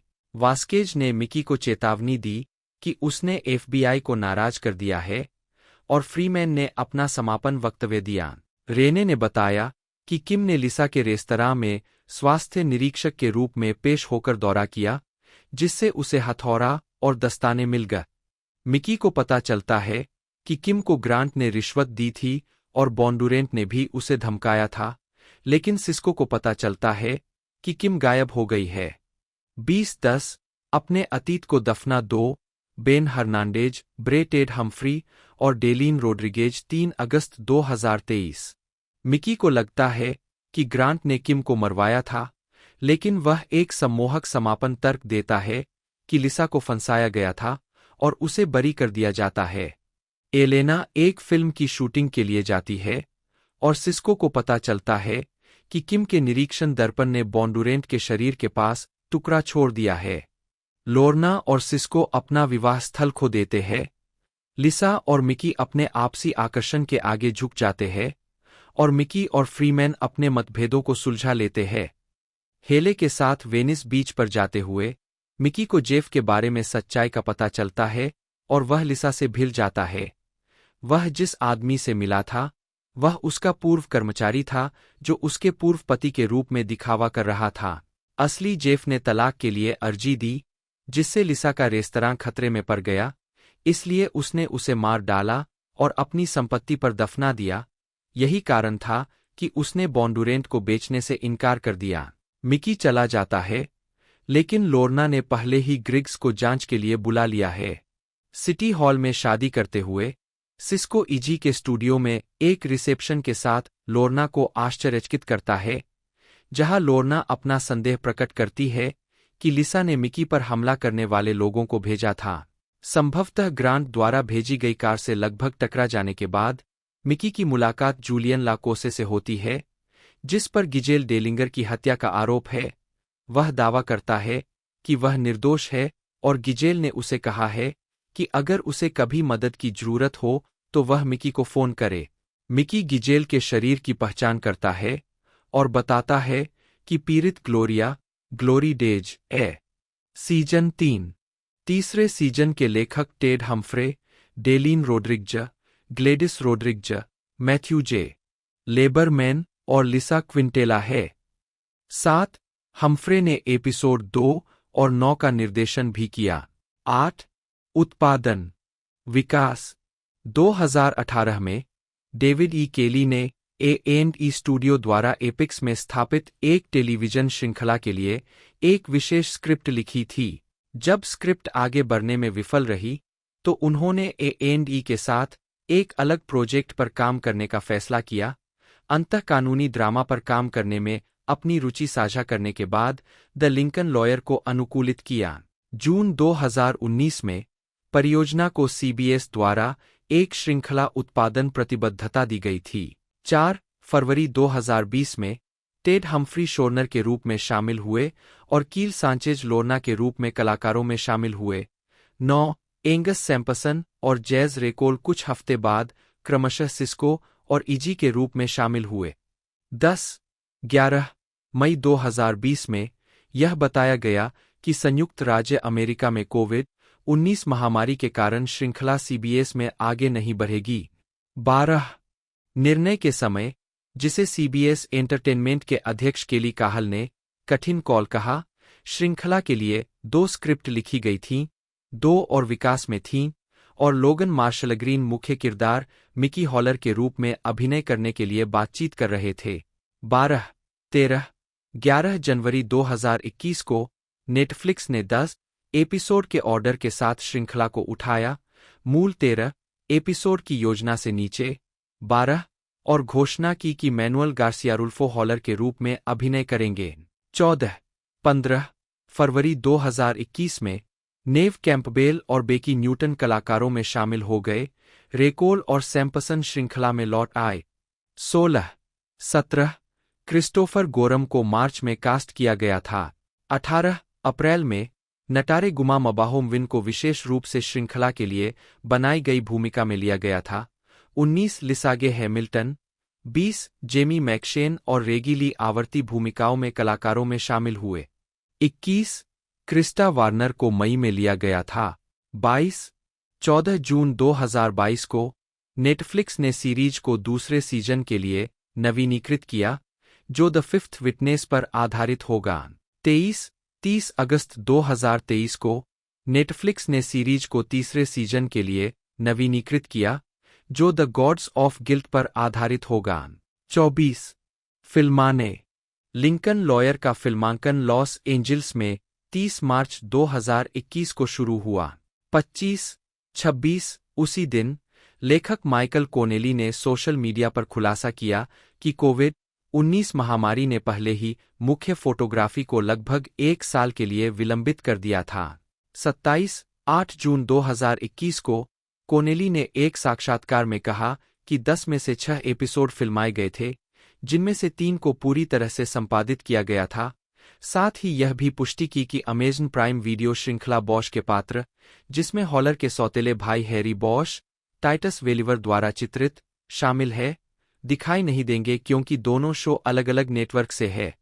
28 फिल्मांकन 3 अगस्त 2021 को संपन्न हुआ।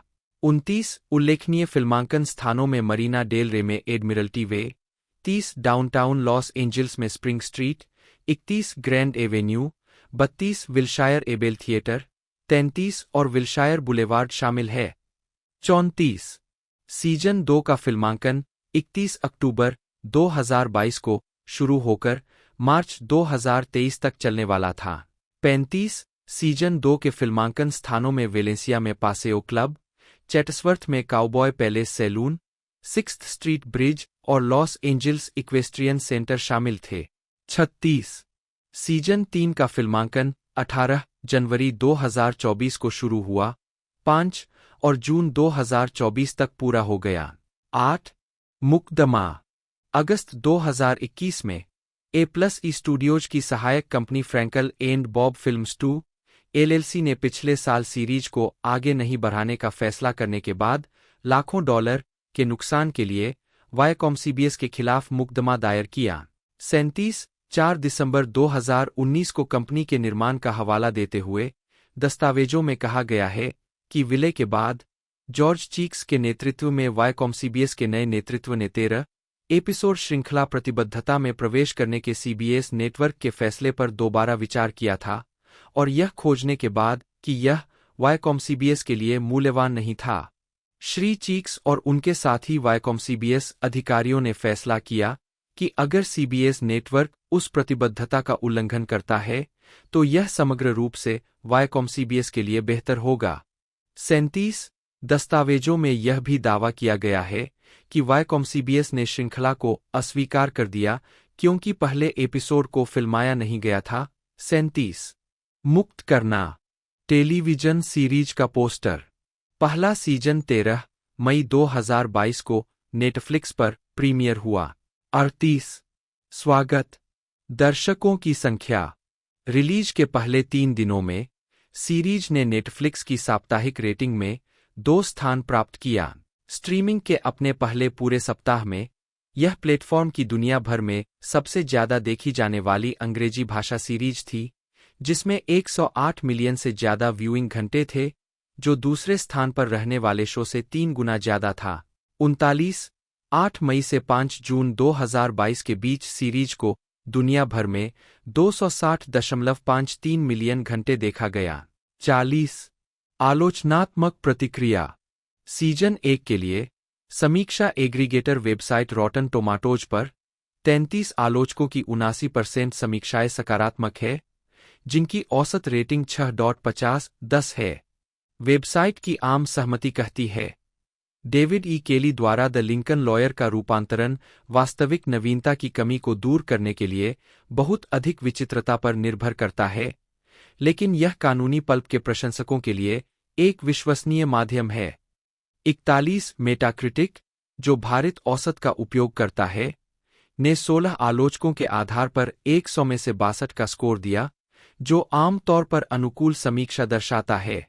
42 सीजन 2 के लिए समीक्षा एग्रीगेटर वेबसाइट रॉटन टोमाटोज पर 11 आलोचकों की 91% समीक्षाएं सकारात्मक है, जिनकी औसत रेटिंग 5.8/10 है। 43 मेटाक्रिटिक, जो भारित औसत का उपयोग करता है, ने 5 आलोचकों के आधार पर 100 में से 59 का स्कोर दिया, जो मिश्रित या औसत समीक्षा दर्शाता है। 1992 में अपने गुरु स्टीवन बोचको के साथ डूगी हावसर एमडी का सहनिर्माण करने के बाद केली ने अपनी खुद की प्रोडक्शन कंपनी डेविड ई केली प्रोडक्शंस बनाई और सीबीएस के साथ 3 सीरीज का सौदा किया। 11 इसकी पहली रचना पिकेट फेंस जो 1992 में प्रसारित हुई और ट्विन पीक्स और नॉर्दर्न एक्सपोजर से प्रभावित थी। 12 विस्कॉन्सिन के रोम के काल्पनिक विचित्र शहर में पुलिस विभाग पर केंद्रित थी। केली ने पहले 3 वर्षों के अधिकांश एपिसोड लिखे। 13 शो को समीक्षकों द्वारा सराहा गया, लेकिन इसे कभी भी बड़े दर्शक वर्ग नहीं मिले। 14 पिकेट फेंस 4 साल तक चला, जिसमें कुल मिलाकर 14 एमी पुरस्कार प्राप्त हुए, जिसमें इसके पहले और दूसरे सीजन के लिए लगातार उत्कृष्ट ड्रामा सीरीज के लिए एमी शामिल थे। 8 1995 में चौथे और अंतिम सीजन में केली ने केवल 2 एपिसोड लिखे। हमारे पास लगभग 10 लेखक थे जो इस एक आदमी की जगह लेने की कोशिश कर रहे थे। पिकेट फेंस की अभिनेत्री होली मैरी कॉम्प्स ने कहा, गुणवत्ता वैसी नहीं थी जैसी होनी चाहिए थी। 15 शिकागो होप 1994 से 2000 सीबीएस से दूसरी सीरीज विकसित करने के दबाव में, भले ही वह एक साथ 2 शो बनाने के लिए तैयार महसूस नहीं कर रहा था। 16 केली ने मैंडी पेटिंकिन और एडम आर्किन अभिनीत medical drama Chicago hope launch किया, जिसका प्रीमियर 1994 में हुआ। 17 सीजन के अन्य नए मेडिकल ड्रामा एनबीसी के ईआर अंतिम रेटिंग लीडर के साथ एक ही समय में प्रसारित। 18 शिकागो होप ने उच्च मूल्य वाले डॉक्टरों द्वारा संचालित उच्च तकनीक वाली दुनिया में अपस्केल दवा की साजिश रची। 19 अपने 6 साल के रन के दौरान इसने 7 एम्मी, 8 जीते और आम तौर पर उच्च आलोचनात्मक प्रशंसा की, लेकिन केवल मध्यम रेटिंग। 20 मूल रूप से पिकेट फेंस में पूर्णकालिक रूप से वापस लौटने के लिए केवल पहले कई एपिसोड लिखने का इरादा रखते हुए, केली ने अंततः दोनों शो के लिए अधिकांश सामग्री लिखी, कुल मिलाकर लगभग 40 स्क्रिप्ट। अपनी प्रोडक्शन कंपनी और आगामी परियोजनाओं पर अधिक ध्यान केंद्रित करने की इच्छा व्यक्त करते हुए, केली ने 1995 में दोनों श्रृंखलाओं के साथ दिन प्रतिदिन की भागीदारी बंद कर दी, जिससे दूसरों को लिखने और निर्माण करने की अनुमति मिल गई। 21 1999 में 5वें सीजन के अंत में रद्दीकरण का सामना करते हुए, केली ने शो छोड़ने के बाद से जोड़े गए अधिकांश कलाकारों को निकाल दिया, मैंडी पेटिंकिन को वापस लाया और फिर से एपिसोड लिखना शुरू कर दिया। 22 द प्रैक्टिस 1997 से 2004 1995 में केली ने एबीसी और फॉक्स टेलीविजन नेटवर्क दोनों के लिए शो बनाने के लिए 20वीं सेंचुरी फॉक्स टेलीविजन के साथ 5 साल का करार किया, जिसमें दोनों ने 2 सीरीज लेने पर सहमति जताई। अगर एक नेटवर्क किसी प्रोजेक्ट को पास करता, तो दूसरे को पहले मना कर दिया जाता। केली ने पूरा रचनात्मक नियंत्रण बनाए रखा। 23 फॉक्स पर एली मैकबील और एबीसी पर द प्रैक्टिस इस डील से आने वाली पहली 2 परियोजनाएं थीं। 24 1996 से 1997 सीजन के लिए मिड सीजन रिप्लेसमेंट के रूप में प्रीमियर करते हुए, द प्रैक्टिस केली के लिए एक और कोर्टरूम ड्रामा लिखने का मौका था, लेकिन एक छोटी लॉ फर्म की कम ग्लैमर्स वास्तविकताओं पर ध्यान केंद्रित करना। 14 प्रैक्टिस केली की 4 सफल सीरीज में से पहली होगी, जो बोस्टन में सेट की गई थी, जो उनके गृहनगर बेलमोंट, मैसाचुसेट्स के समीप थी। आलोचनात्मक प्रशंसा उत्कृष्ट ड्रामा सीरीज के लिए 2 एम्मीज के साथ प्राप्त करना, लेकिन अपने शुरुआती सीजन में कम रेटिंग के साथ यह अंततः एक लोकप्रिय शीर्ष 10 कार्यक्रम बन गया। 25 न्यूयॉर्क टाइम्स ने शो को आत्मखोज और महत्वाकांक्षा के बीच गहन यथार्थवादी अंतहीन लड़ाई के रूप में वर्णित किया। 26 द प्रैक्टिस के पहले सीजन के पूर्णकालिक लेखकों में डेविड शोर, जो बाद में हाउस के निर्माता बने, स्टीफन गगन, ट्रैफिक के लिए भविष्य के ऑस्कर विजेता माइकल आर पेरी, 2011 से 12 सीरीज द रिवर के निर्माता, और एड रेडलिच, 2011 से 12 सीरीज अनफॉरगेटेबल के सहनिर्माता शामिल थे। बाद में लेखन स्टाफ बढ़कर 10 हो गया, जिनमें से अधिकांश के पास कानून की डिग्री थी। 27 5वें सीजन तक वह आमतौर पर केवल अंतिम स्क्रिप्ट को संपादित करते थे और आम तौर पर फिल्मांकन के दौरान सेट पर नहीं होते थे। 2003 में रेटिंग में गिरावट के कारण एबीसी ने 8वें और अंतिम सीजन के लिए केली के बजट को आधा कर दिया। उन्होंने अधिकांश कलाकारों को निकालकर और एलन शोर की भूमिका के लिए जेम्स स्पैडर को काम पर रखकर जवाब दिया। 29, जिसे द न्यूयॉर्क टाइम्स ने नैतिकता के प्रति लापरवाही बरतने वाला एक कामुक, विकृत एंटीट्रस्ट वकील के रूप में वर्णित किया। 30, द प्रैक्टिस के अंतिम एपिसोड उनके अगले शो बोस्टन लीगल से नए पात्रों को पेश करने पर केंद्रित थे। डेविड एडवर्ड केली, जन्म 4 अप्रैल 1956, एक अमेरिकी टेलीविजन लेखक, निर्माता और पूर्व वकील है। उन्होंने कई टेलीविजन श्रृंखलाएं बनाई और या निर्मित की है, जिनमें Doogie Howser, MD, Picket Fences, Chicago Hope, the practice और इसके spin off Boston Legal, Ally McBeal, Boston Public, Goliath, Big Little Lies और बिग स्काई शामिल है। केली उन बहुत कम पटकथा लेखकों में से एक है जिन्होंने ऐसे शो बनाए हैं जो सभी 4 शीर्ष वाणिज्यिक अमेरिकी television network ABC, CBS, Fox और एनबीसी के साथ-साथ केबल दिग्गज एचबीओ पर प्रसारित हुए हैं। प्रारंभिक जीवन। डेविड एडवर्ड केली का जन्म 4 अप्रैल 1956 को वाटरविले, मेन में हुआ था। उनका पालन-पोषण बेलमोंट, मैसाचुसेट्स में हुआ और उन्होंने बेलमोंट हिल स्कूल में पढ़ाई की। उनके पिता जैक केली United states ice hockey hall of fame के सदस्य है। केली 1972 से 1973 के उद्घाटन सत्र में वर्ल्ड हॉकी एसोसिएशन के न्यू इंग्लैंड व्हेलर्स के लिए एक स्टिक बॉय थे, जब उनके पिता ने टीम को कोचिंग दी थी। 1-2 केली प्रिंसटन विश्वविद्यालय में प्रिंसटन टाइगर्स पुरुष आइस हॉकी टीम के कप्तान थे, जहां से उन्होंने 1979 में राजनीति विज्ञान में स्नातक की डिग्री हासिल की। 3 प्रिंसटन में अपने कनिष्ठ वर्ष में रचनात्मक और विचित्र झुकाव का प्रदर्शन करते हुए केली ने एक राजनीतिक विज्ञान वर्ग के लिए जॉन एफ कैनेडी की फिदेल कास्त्रो की हत्या की साजिश के बारे में एक पेपर प्रस्तुत किया, जिसे एक कविता के रूप में लिखा गया था। 4 अपने वरिष्ठ शोध के लिए उन्होंने अधिकारों के विधेयक को एक नाटक में बदल दिया। उन्होंने कहा, मैंने प्रत्येक संशोधन को एक चरित्र में बदल दिया। पहला संशोधन एक मुखर व्यक्ति है जो चुप नहीं रहेगा।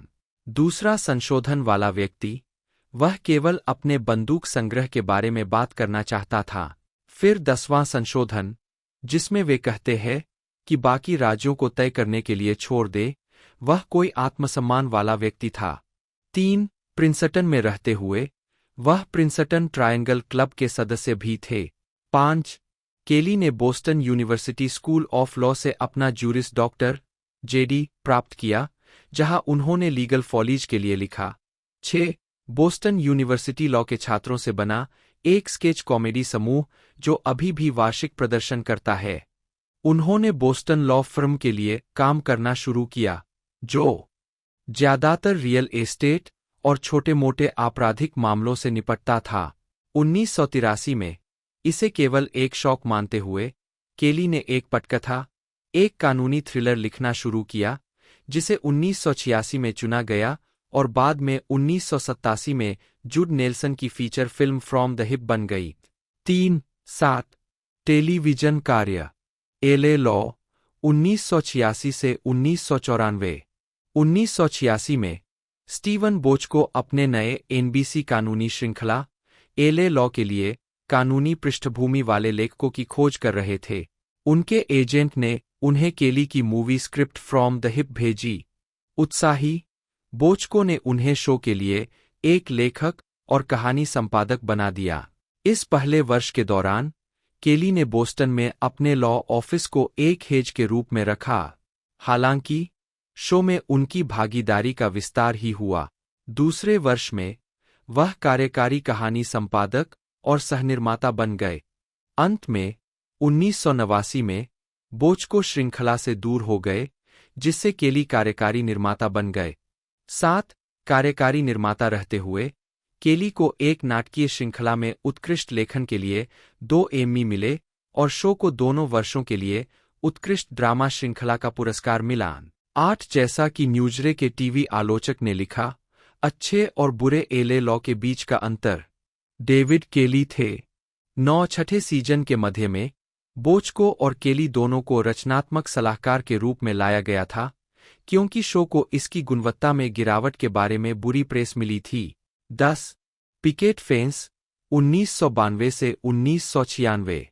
जब 1997 में फॉक्स पर एली मैकबील का प्रीमियर हुआ, तो केली अपने अन्य 2 शो, शिकागो होप और द प्रैक्टिस की भी देखरेख कर रहे थे, हालांकि वे उस समय शिकागो होप में सक्रिय रूप से भाग नहीं ले रहे थे। 22 शीर्षक चरित्र एली एक युवा, आकर्षक, आवेगी, हार्वर्ड शिक्षित वकील है, जिसे न्यूयॉर्क टाइम्स के एक पत्रकार ने स्टाइलिश, सेक्सी, स्मार्ट, राय रखने वाला और भावनात्मक रूप से टूटा हुआ बताया है। 31 द प्रैक्टिस और उसके आदर्शवादी वकीलों के विपरीत, एली मैकबील में लॉ फर्म की स्थापना केवल पैसा कमाने के लिए की गई थी। 32 न्यूयॉर्क टाइम्स ने महसूस किया कि शो ने चरित्र और कैरिकेचर पर विशेष जोर दिया। 26 यह शो 5 सीजन तक चला, 7 एम्मी, दूसरे सीजन के लिए एक उत्कृष्ट कॉमेडी सीरीज, ज्यादातर सकारात्मक समीक्षाएं और महिलाओं के चित्रण के लिए आलोचना की बौछार।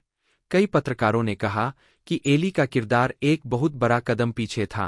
33 द प्रैक्टिस के समानांतर, केली ने पहले सीजन की सभी पटकथाएं लिखीं, फिर बाद के वर्षों में अन्य लेखकों को लाया, हालांकि उन्होंने कई एपिसोड खुद लिखना जारी रखा। 27 एली मैकबील चरित्र का चित्रण। जब एली मैकबील कार्यक्रम पहली बार चला, तो कई महिलाओं ने मुख्य किरदार के चित्रण की प्रशंसा की। द वाशिंगटन पोस्ट के लिए लिखने वाली शेरोन वैक्समैन ने टिप्पणी की कि केली को पुरुषों और महिलाओं दोनों के मानवीय स्वभाव के बारे में गहरी जानकारी थी। उन्होंने डायन कैनन को उद्धृत किया, यह आदमी एक महिला के सोचने के तरीके को समझता है।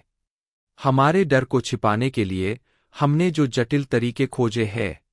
4 न्यूयॉर्क टाइम्स के एक लेखक ने इस किरदार को एक मजबूत टेलीविजन महिला की भूमिका के उदाहरण के रूप में इस्तेमाल किया। 34 एक अन्य ने कई बार खुद को चरित्र के आत्मअवशोषण और प्रतिबिंब, उसके गरे हुए न्यूरोसिस, उसकी कमजोरियों के चित्रण में देखा। 35 हालांकि बाद में एली मैकबील में महिलाओं की विवादास्पद प्रकृति पर बहुत अधिक प्रेस कवरेज खर्च किया गया था। टाइम ने कवर पर एली, नारीवादी नायिकाओं के एक समूह के बीच की तस्वीर के साथ नारीवाद के पतन के बारे में एक कवर स्टोरी पेश की। 36 लेख में गिनिया बेलाफांटे ने मैकबील चरित्र का उपयोग एक आधुनिक उदाहरण के रूप में किया, जो साबित करता है कि नारीवाद का बहुत हिस्सा मूर्खतापूर्ण हो गया है। 37 जवाब में लेखिका एरिका जोंग ने महसूस किया कि टाइम पत्रकार ने केवल पॉप सांस्कृतिक संदर्भों का उपयोग करके और वास्तविक दुनिया की अधिकांश महिलाओं की अनदेखी करके उनके तर्क को कमजोर कर दिया, जिन्होंने महत्वपूर्ण प्रगति की है। 38 सैलून.com में लिखते हुए जॉयस मिलमैन ने इस बात पर विवाद किया कि एली मैकबील को महिलाओं का शो भी कहा जाना चाहिए, कि महिलाओं का उसका प्रतिनिधित्व वास्तव में एक पुरुष कल्पना थी। उन्हें लगा कि केली ने अपने महिला पात्रों के साथ सामान्य रूप से दुखद व्यवहार किया, जो एले लॉ से शुरू होकर केवल द प्रैक्टिस को सकारात्मक टिप्पणियों के लिए बचाकर रखा। 39 केली की एली मैकबील 18 से 34 वर्ष की महिला दर्शकों को आकर्षित करने में बेहद सफल रही। न्यूयॉर्क टाइम्स की स्तंभकार मॉरीन डॉव्ड ने 2 युवा पेशेवर महिलाओं के हवाले से कहा कि उन्हें अपने जैसे महिला किरदारों वाले शो पसंद है, जो सिंगल है, यहां तक कि जुनूनी भी है। डॉव्ड ने लॉ एंड ऑर्डर के कार्यकारी निर्माता डिक वुल्फ के हवाले से कहा, मुझे लगता है कि जब आप एक आकर्षक महिला को ऐसी स्थिति में रखते हैं जहां वह वास्तविक वयस्क चीजें कर रही होती है, तो एक इच्छापूर्ति कारक होता है। 40 बोस्टन पब्लिक 2000 से 2004। 2000 में 20वीं सेंचुरी फॉक्स टेलीविजन ने केली के साथ अपनी व्यवस्था को आगे बढ़ाया।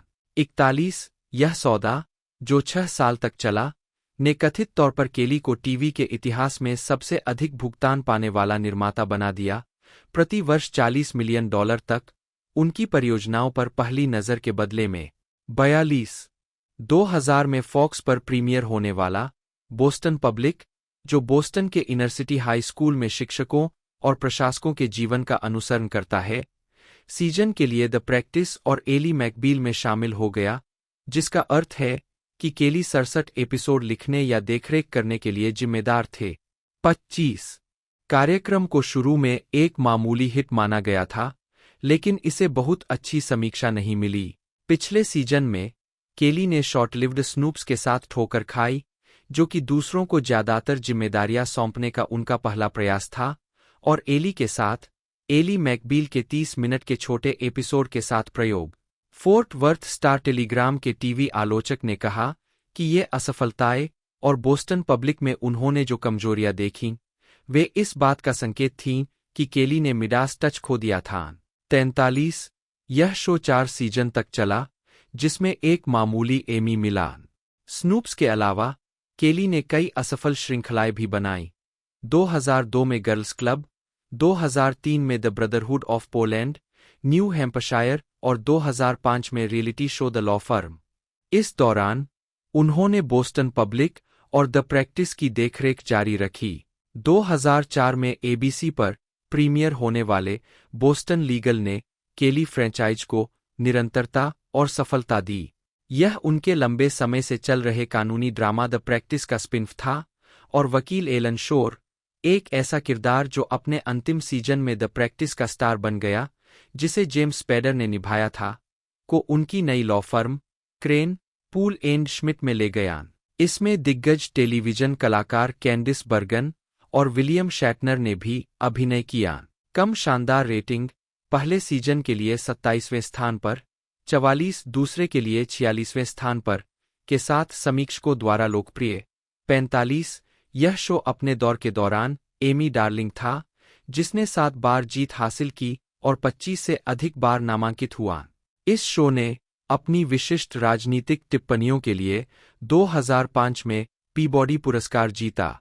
2007 में बोस्टन लीगल ने एबीसी की लोकप्रिय dancing with the star series का अनुसरण करने के परिणामस्वरूप दर्शकों की संख्या में वृद्धि देखी, जो कि सीबीएस और एनबीसी के शो को पछाड़ते हुए अपने 10 बजे के समय अवधि में शाम के पहले या दूसरे सबसे ज्यादा देखे जाने वाले कार्यक्रम की रैंकिंग में था।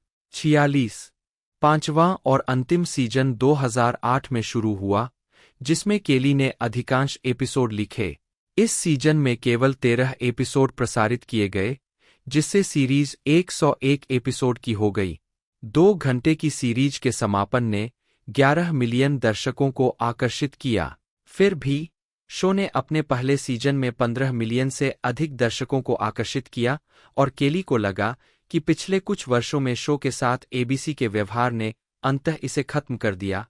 उन्होंने टीवी गाइड से कहा कि एबीसी ने हमेशा शो को अपने बास्टर्ड चाइल्ड की तरह माना। बोस्टन लीगल अपने 5 सीजन में 4 अलग-अलग रातों, रविवार, मंगलवार, बुधवार और सोमवार को प्रसारित हुआ, जिसमें प्रत्येक बदलाव के बाद रेटिंग गिरती गई। श्रृंखला के दूसरे से अंतिम एपिसोड में केली ने एक अनाम टेलीविजन नेटवर्क के खिलाफ मुकदमे के बारे में एक कथानक को शामिल करके नील्सन रेटिंग की वैधता और शो के साथ नेटवर्क के व्यवहार पर सवाल उठाते हुए एक शो लिखा। 47-48 2007 में केली को डेथ पेनल्टी फोकस से justice in the arts award मिला, जो मृत्यु दंड के उन्मूलन के लिए समर्पित एक संगठन है। उन्हें पहले 2000 में शो द प्रैक्टिस में उनके काम के लिए इस संगठन से पुरस्कार मिला था। 49-2007 वर्तमान केली की द वेडिंग बेल्स का प्रीमियर 2007 की शरद ऋतु में हुआ, और 7 एपिसोड के बाद इसे रद्द कर दिया गया। 50 इसके अतिरिक्त केली ने एबीसी पर 2007 से 2008 सीजन के लिए BBC show life on Mars के अमेरिकी संस्करण पर काम किया, और जोसेफ वम्बाग के हॉलीवुड स्टेशन के रूपांतरण पर भी काम किया। बाद में उन्होंने उत्पादन का काम दूसरे क्रिएटिव क्रू को सौंप दिया।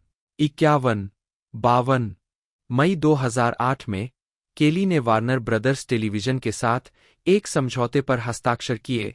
53 और बाद में कॉमिक नस में लीगली मैर नामक एक अन्य कानूनी नाटक के लिए एक विशेष स्क्रिप्ट लिखी। एनबीसी ने अंततः श्रृंखला को अस्वीकार कर दिया। एनबीसी केली की स्क्रिप्ट के लिए वार्नर ब्रदर्स को $2 मिलियन का जुर्माना देगा।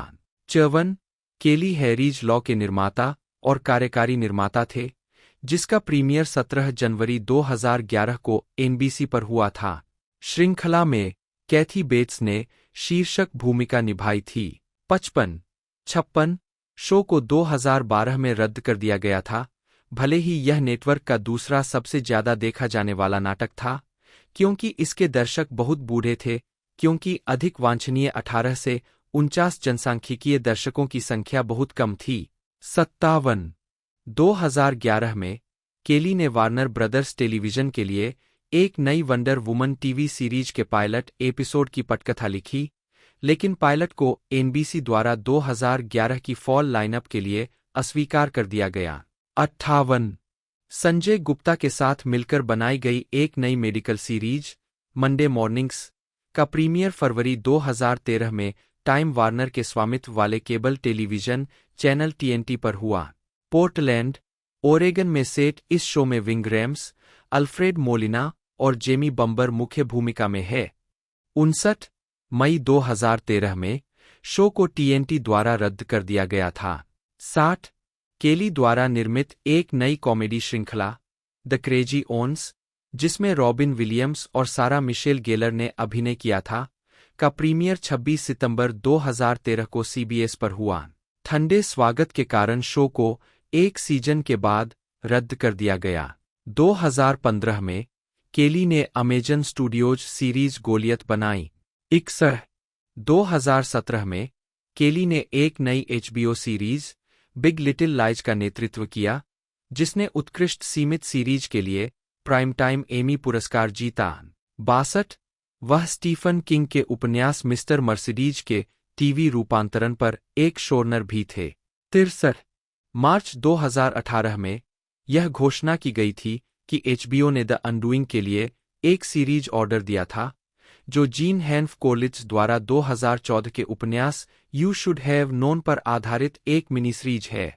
इस सीरीज को केली ने लिखा था, जिन्होंने निकोल किडमैन, जिन्होंने ह्यू ग्रांट और डोनाल्ड सदरलैंड के साथ अभिनय किया था, पेरसारी और ब्रूना पापांड्रिया के साथ कार्यकारी निर्माता के रूप में भी काम किया था।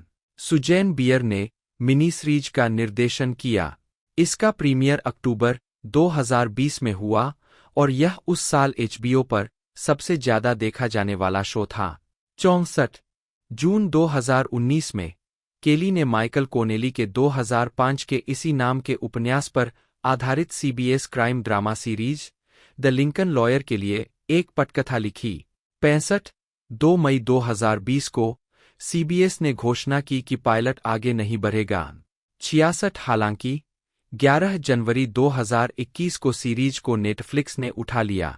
67 केली को ABC crime drama series big sky पर लेखक और शोरनर के रूप में घोषित किया गया था, जो सीजे बॉक्स की किताब द हाईवे पर आधारित थी।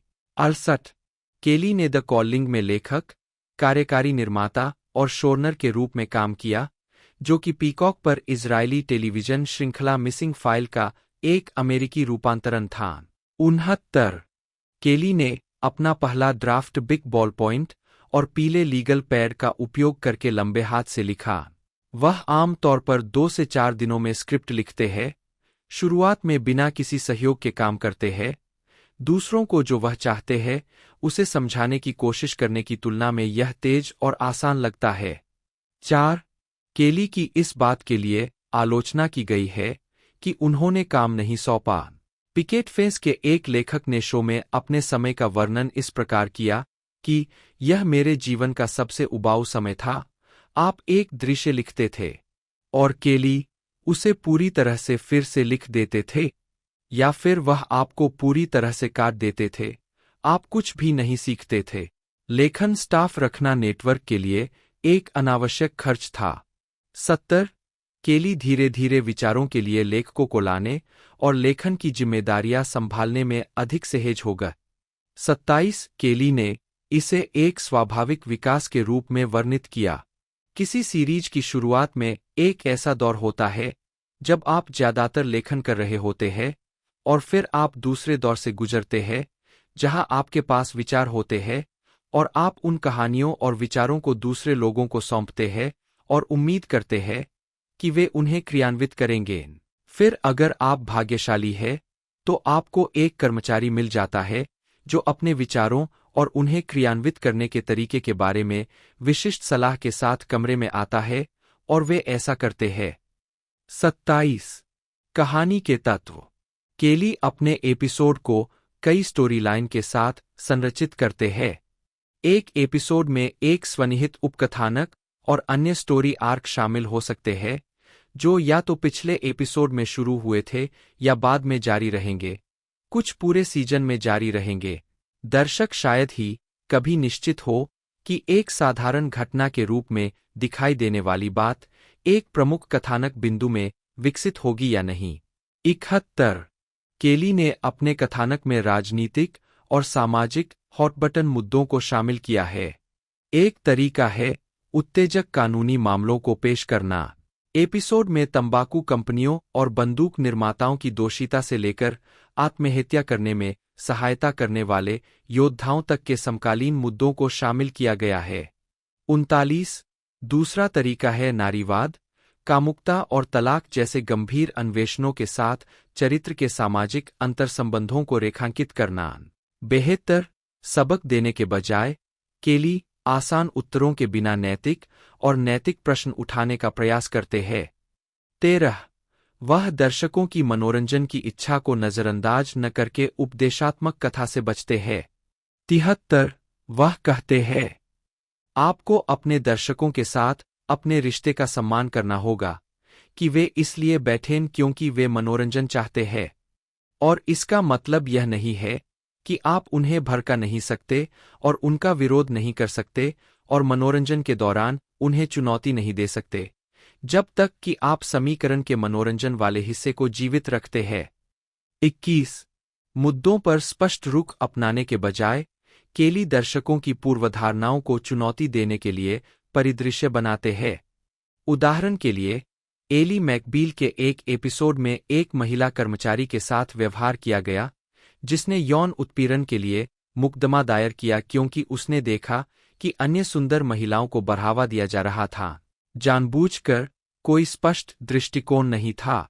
4 केली हास्य और अत्यथार्थवाद का उपयोग करते हैं और त्रासदी को प्रहसन के साथ मिलाते हैं। वह अपनी रणनीति का वर्णन इस प्रकार करते हैं। अक्सर हम शुरुआत में दर्शकों को लुभाने की कोशिश करते हैं कि यह मज़ेदार, मौजमस्ती या सैरसपाटा होने वाला है, और फिर जब सैरसपाटा शुरू हो जाता है तो उन्हें सोचने के लिए कुछ गंभीर विषय वस्तु बताते हैं। 74 एली मैकबील में केली ने 2 तकनीकों का उपयोग किया, एक वॉइस ओवर जो शीर्षक चरित्र के लिए एक आंतरिक एकालाप प्रदान करता है, और वाल्टर मिटी फंतासी अनुक्रम, जैसा कि आलोचकों ने उल्लेख किया है, ड्रीम ऑन, चरित्र के आंतरिक विचारों की एक विनोदी और अक्सर गहरी ईमानदार लेकिन कभी-कभी विडंबनापूर्ण व्याख्या देता है। 35, 75, 76 क्रॉसओवर एपिसोड। केली अक्सर अलग-अलग शो के कलाकारों के साथ घुलमिल जाते थे। एक क्रॉसओवर प्रोग्राम इवेंट, जो नेटवर्क को भी पार करता था, में फॉक्स नेटवर्क पर केली के एली मैकबील के किरदार शामिल थे जो उनके एबीसी शो द प्रैक्टिस में दिखाई दिए और बदले में द प्रैक्टिस के किरदार एली मैकबील में दिखाई दिए। ऐसा 2 शो के अलग-अलग टोन, एक कॉमेडी, दूसरा ड्रामा, के बावजूद किया गया था।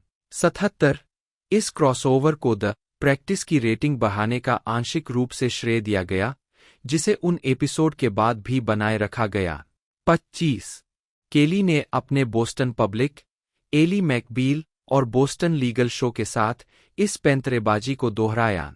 इसके बाद केली द्वारा नहीं बनाए गए शो सहित कई अन्य क्रॉसओवर हुए। केली का सबसे विस्तृत क्रॉसओवर केवल आंशिक रूप से सफल रहा। उन्होंने क्रिस कार्टर की द एक्स-फाइल्स के साथ अपने पिकेट फेंस के एक एपिसोड को क्रॉसओवर करने की कोशिश की। दोनों शो शुक्रवार रात को प्रसारित हुए, लेकिन अलग-अलग नेटवर्क पर। इरादा एक शो पर कहानी शुरू करने का था, फिर उम्मीद थी कि दर्शक दूसरे नेटवर्क पर निष्कर्ष देखने के लिए चैनल बदल देंगे। सीबीएस ने मना कर दिया और दोनों स्क्रिप्ट को फिर से लिखा गया। द एक्स-फाइल्स के फॉक्स मुल्डर अब पिकेट फेंस पर दिखाई नहीं देंगे। फिर भी दोनों एपिसोड विस्कॉन्सिन और गायों से निपटते हैं, जिसमें फेंस एक पड़ोसी शहर में एफबीआई जांच का संदर्भ देता है। सीबीएस ने फेंस एपिसोड को एक सप्ताह के लिए स्थगित करके कनेक्शन को और धुंधला कर दिया। 78 रलाई केली अक्सर नए शो में पुराने शो के नियमित अभिनेताओं का उपयोग करते हैं। उदाहरण के लिए एंथनी हील्ड और रेने ऑबरजोनोइस दोनों ने द प्रैक्टिस में जज की भूमिका निभाई और दोनों बाद के शो में नियमित कलाकार बन गए। हील्ड बोस्टन पब्लिक में वाइस प्रिंसिपल के रूप में और ऑबरजोनोइस बोस्टन लीगल में एक लॉ फर्म में पार्टनर के रूप में। कैथी बेकर और जस्टिन शेनकारो, पिकेट फेंस, दोनों को बोस्टन पब्लिक में इस्तेमाल किया गया है। कैथी बेकर ने Meredith, the Hook Lady, Peters और जस्टिन शेनकारो ने छात्र वॉरेन डिक्सन की भूमिका निभाई। इसके अलावा कई अभिनेता जिन्होंने केली के पिछले शो में मुख्य भूमिकाएं या प्रमुख भूमिकाएं निभाई थीं, वे बोस्टन लीगल में कम से कम एक अतिथि भूमिका में नजर आएंगे। HBO series big Little lies के बाद केली ने अकादमी पुरस्कार विजेता अभिनेत्री निकोल किडमैन के साथ काम करना शुरू कर दिया। इस जोड़ी ने कई शो में साथ काम किया है, जिसमें big Little lies, the undoing और 9 परफेक्ट स्ट्रेंजर्स शामिल है। 79 वास्तविक जीवन का चित्रण। कानूनी पेशा। द प्रैक्टिस को एले लॉ या एली मैकबील की तुलना में कानून के चित्रण में अधिक सटीक माना जाता था। कभी कभी सच्चाई की कीमत पर कानूनी रणनीति का महत्व सच साबित हुआ। एक वकील ने कहा, यह वास्तव में रणनीति और उन गलतियों के बारे में है जो विरोधी वकील करते हैं। न्यायाधीशों को जटिल, कम से कम परिपूर्ण मनुष्यों के रूप में दर्शाया गया था, कभी कभी भावनात्मक समस्याओं के साथ। कथानक ने दिखाया कि कैसे एक प्रतिवादी का व्यक्तित्व किसी मामले के निर्णय को प्रभावित करेगा। 80 वैरायटी पत्रिका के स्टुअर्ट लेविन ने कहा, द प्रैक्टिस फर्म के ग्राहकों को समाज के कचरे के रूप में चित्रित करने से नहीं डरता। 14 केली ने कहा, बचाव पक्ष के वकीलों के बारे में लोगों के मन में सबसे बुनियादी सवाल यह है कि आप ऐसा कैसे कर सकते हैं? आप हर दिन एक ऐसे व्यक्ति के लिए कैसे लड़ सकते हैं जिसके बारे में आपको नहीं पता कि वह दोषी है, लेकिन आपको इस बात का पूरा अंदाजा है कि वह इतना निर्दोष नहीं है। 14 केली के शो में कानूनी पेशे के अन्य पहलुओं की अवास्तविक कहकर आलोचना की गई है। वकीलों ने शिकायत की है कि एक पक्षीय बैठकें, जहां वकील न्यायाधीश के कक्ष में विरोधी वकील की उपस्थिति के बिना मिलते हैं, नहीं होती है। न्यायाधीश वकीलों को गवाहों पर हमला करने या उन्हें परेशान करने की अनुमति नहीं देंगे। अभियोजन पक्ष और कानून प्रवर्तन एजेंसियों के दुर्व्यवहार को बढ़ा-चढ़ाकर दिखाया गया है। जूरी का चयन करने और उसे नियुक्त करने में लगने वाला समय कहानी की समयरेखा में नहीं दर्शाया गया है। तो दोस्तों बात की जाए तो सेक्शनों की 3 सेक्शन देखने को मिल चुके हैं। पहले 2 सेक्शन में 20 एपिसोड और अभी भी 7 से 8 एपिसोड देखने को मिले हैं, जिनकी टोटल रनिंग लेंथ की बात की जाए तो पर एपिसोड रनिंग लेंथ है 43 से लगभग 56 मिनट के बीच में, जो कि ठीक ठाक लेंथ है पर एपिसोड की। बाकी दोस्तों इसके सेक्शन 3 के सारे एपिसोड एक साथ रिलीज़ कर दिए हैं, आप नेटफ्लिक्स पर इसे एंजॉय कर सकते हो। यदि आपको वीडियो अच्छी लगती है तो वीडियो को लाइक कीजिएगा। मिलते हैं अगले वीडियो में।